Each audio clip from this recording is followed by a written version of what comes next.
अस्सलामुअलैकुम my YouTube family, कैसे हैं आप सब। आई होप कि आप सब ठीक होंगे और मैं भी बिल्कुल ठीक हूँ। आज के व्लॉग का थंबनेल आपने देख लिया होगा कि हम विजिट करेंगे शाही किला, जो कि रवात के बिल्कुल बाजार के अंदर की साइड पर लोकेटेड है। ये किला ऑलमोस्ट मेरे ऑफिस से 10 to 15 मिनट्स की ड्राइव पर, और मुझे पता ही नहीं था कि यहाँ पर कोई एक ऐसा किला भी लोकेटेड है जिसको देखने के लिए लोग दूर दूर से आते हैं। को विजिट करने के लिए हमें बाजार के अंदर की साइड से गुजरना था, जहाँ पर बहुत ही ज्यादा रश था। और आप देख सकते हैं कि यहाँ के रोड पर बेतहाशा पानी और बहुत ही ज्यादा रश होने की वजह से हमें बहुत ज्यादा मुश्किल हो रही थी। बट फिर भी हम काफी ज्यादा सफर करने के बाद एटलीस्ट उस पॉइंट पर पहुंच गए जहां से हमें किला दूर से नजर आने लग गया था। फाइनली यहां से गुजरते हुए हमें किले की थोड़ी थोड़ी वाइब तो आना स्टार्ट हो गई थी, लेकिन अभी इस फोर्ट तक पहुंचने के लिए हमें थोड़ा सा और सफर करना था। यहाँ से गुजरते हुए मैं ये सोच रही थी कि ये फोर्ट अंदर से पता नहीं कैसा होगा, क्योंकि मैंने बहुत ज्यादा सुना था इस फोर्ट के बारे में, और साथ ही मैंने ये भी सुना था कि इस फोर्ट को ज्यादा मेंटेन नहीं रखा गया। और ये बात मुझे सही तब लगी जब मैंने इस फोर्ट के आसपास कोई सिक्योरिटी गार्ड और कुछ भी ऐसा नहीं देखा जिससे मैं ये कह सकती कि इस फोर्ट को मेंटेन रखा गया है। लेकिन खैर, हम फाइनली उस गेट पर आ गए जहाँ से हमें एंटर होना था। अब इस गेट से हमें एंटर भी होना था और इसी गेट से हमें एग्जिट भी होना था,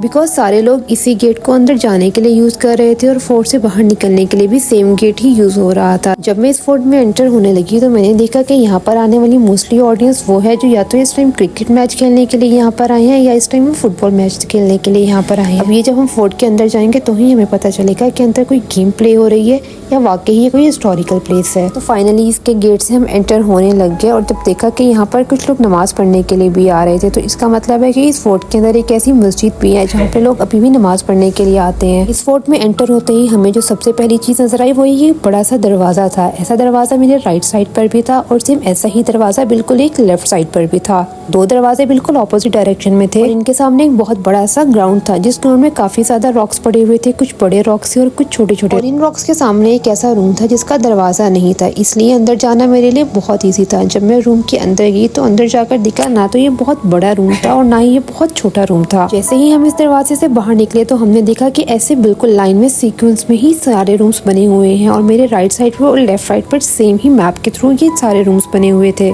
इस फोर्ट की जो स्टोरी मैंने सुनी थी उस स्टोरी में तो यही बताया गया था कि इस बादशाह के 16 बेटे थे और जिसकी वजह से यहाँ पर 16 कमरे बनाए गए थे। और मैं फोर्ट के उस कॉर्नर पर थी जहाँ से मुझे ये 16 रूम इजीली विजिबल हो रहे थे। पहले मैंने सोचा कि मैं एक एक करके सारे रूम्स चेक कर लूं, बट फिर मुझे लगा कि इसकी जरूरत नहीं है, तो इसलिए मैंने यहीं पे खड़े होकर सारे रूम्स देख लिए। लेकिन जब मैंने देखे तो शायद यहाँ पे 16 से भी ज्यादा रूम्स मुझे नजर आ रहे थे। अगर इस फोर्ट को थोड़ा और मेंटेन रखा जाए तो ये बहुत ही प्यारा बन सकता है, क्योंकि इस टाइम ये फोर्ट का और बच्चों का प्ले ग्राउंड ज्यादा लग रहा था, जहाँ पे डिफरेंट ग्रुप्स के बच्चे अपना मैच खेल रहे थे। उसके बाद मैं पहुंची इस मस्जिद के पास, क्योंकि ये मुझे दूर से देखने में बहुत ही अट्रैक्टिव और बहुत ही बड़ी लग रही थी। जब मैंने जाकर देखा तो मुझे यही लगा कि ये अब यूज में नहीं है, बिकॉज यहाँ पे कुछ भी नहीं था। और इसकी रिप्लेसमेंट में इसके सामने बिल्कुल एक न्यू मस्जिद बना दी गई थी, जिसको लोग अब ज्यादा यूज करते हैं। यहाँ पर अच्छा खासा रश था और लोग नमाज पढ़ने के लिए आ भी रहे थे और जा भी रहे थे। और यहाँ पर खड़े होकर मैं यही सोच रही थी कि ये बहुत बड़ी जगह है, अगर हम इसी जगह को मेंटेन रखें तो ये बहुत अच्छी बन सकती है। जैसे दूसरे सिटीज के फोर्ट भी बहुत ज्यादा फेमस है, वैसे ये फोर्ट भी बहुत ज्यादा फेमस हो सकता है और लोग यहाँ पे भी विजिट करने के लिए आ सकते हैं। बस इसे थोड़ी सी मेंटेनेंस की जरूरत है। यहाँ मुल्की और गैर मुल्की सियाहों का तो आना जाना लगा रहता है और अगर हुकूमत जरा सी तवज्जो दे तो इसको सियाहत के लिए हौसला अफजाई मकाम बनाया जा सकता है। ऊंचाई पर वाक़ होने की वजह से दिफाई एतबार से भी ये किला इंतहाई अहमियत का हामिल है। यहाँ से इस्लामाबाद और रावलपिंडी और इर्द गिर्द के बड़े इलाके पर मौसर कंट्रोल हासिल किया जा सकता है। इस तारीखी मकाम पर हुकूमत को तवज्जो देने की जरूरत है ताकि आने वाली नस्लों में ये विरसा मुंतकिल हो सके। यहाँ से आप देख सकते हैं कि इसके बहुत ही प्यारे गेट और बहुत ही प्यारे हुजरे बने हुए थे। इस किले के सुल्तान का नाम सुल्तान सारिन खान था। उसके 16 बेटों की कब्रें भी यही हैं, जो 1540 में यहाँ जंग करते हुए मारे गए थे। हुमायूं के दौर के दौरान सुल्तान सारिन खान ने बहुत ज्यादा शोहरत हासिल की। वो इतना ताकतवर हो गया था कि उसने शेरशाह सूरी को तस्लीम करने से इनकार कर दिया था। उनके इस इनकार से शेरशाह सूरी ने उस पर चढ़ाई कर दी, जिसके नतीजे में वो और उसके 16 बेटे यहीं पर मारे गए थे, जिनमें से 2 कब्रें तो यहाँ पर आपको स्क्रीन पर नजर आ रही हैं। यहाँ पर इन कब्रों के पास नेम प्लेट नहीं थी, जिससे मैं कंफर्म कर सकती कि एग्जैक्टली ये कब्रें किसकी हैं। आप देख सकते हैं कि इनकी हालत भी कुछ ज्यादा अच्छी तो नहीं है। यहाँ से चलते हुए हम उस मस्जिद की तरफ जा रहे थे, जिसका मैंने आपको पहले ही बताया था, जो पुरानी मस्जिद की रिप्लेसमेंट में एक बिल्कुल न्यू मस्जिद बनाई गई है। मस्जिद के बाहर का लॉन तो यही बता रहा है कि इसको मेंटेन रखा गया है, जिसकी वजह से यहाँ पे फ्लावर्स भी नजर आ रहे थे। ये मस्जिद मेंटेन थी, इसलिए ये यूज में भी थी। इस मस्जिद के बिल्कुल साथ मेन गेट था, जहाँ से हमें एग्जिट होना था और अब इस फोर्ट को बाय बाय कहना था। तो अगर आपको ये व्लॉग अच्छा लगा हो तो stay tune for the next vlog. तब तक के लिए टाटा बाय बाय।